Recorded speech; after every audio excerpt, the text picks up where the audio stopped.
Shalom Bapak Ibu, shalom semuanya. Judul renungan kita adalah seperti tingginya langit. Firman Allah, seperti tingginya langit dari bumi, demikianlah tingginya jalanku dari jalanmu dan rancanganku dari rancanganmu. Yesaya 55 ayat 9. Orang Kristen harus tahu ayat ini bahwa banyak hal tentang Tuhan yang manusia tidak mengerti, sehingga tahu diri.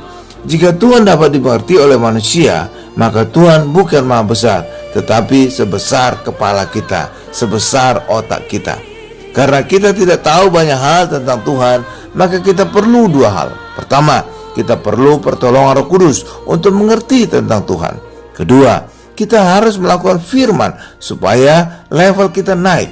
Semakin kita melakukan firman Tuhan, semakin kita mengerti firman Tuhan seperti tingginya langit. Contoh, ketika kita masih kecil, seringkali orang tua kita harus memaksa kita belajar karena kita belum mengerti manfaat pendidikan.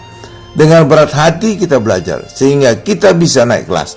Tetapi sekarang setelah dewasa, kita sadar manfaat pendidikan karena bisa membantu karir dan masa depan kita. Hal yang sama dengan firman Tuhan. Firman Tuhan bagikan langit dan bumi dengan pikiran kita. Kita harus melakukan firman Tuhan sehingga jenjang kita semakin naik dan kita akhirnya bisa mengerti. Ternyata firman Tuhan mendatangkan masa depan penuh harapan bagi setiap kita. Yeremia 29 ayat 11. Selain itu, firman Tuhan tidak boleh diperdebatkan karena setiap orang tingkat imannya berbeda-beda. Alkitab berkata, terjadilah mujizat sesuai dengan imanmu. Dengan tingkat iman yang berbeda, tidak mungkin orang bisa berdebat tentang firman Tuhan. Oleh karena itu, firman Tuhan bukan untuk diperdebatkan, tetapi untuk dilakukan dan dihidupi. Seperti tingginya langit. Ketika kita hidupi firman Tuhan, maka kita alami kuasa Tuhan. Sebab firman Tuhan bukan sekedar perkataan, tetapi ada kuasa Allah.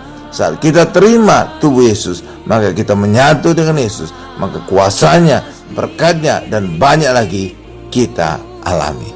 Amin Bapak Ibu. Tuhan Yesus memberkati.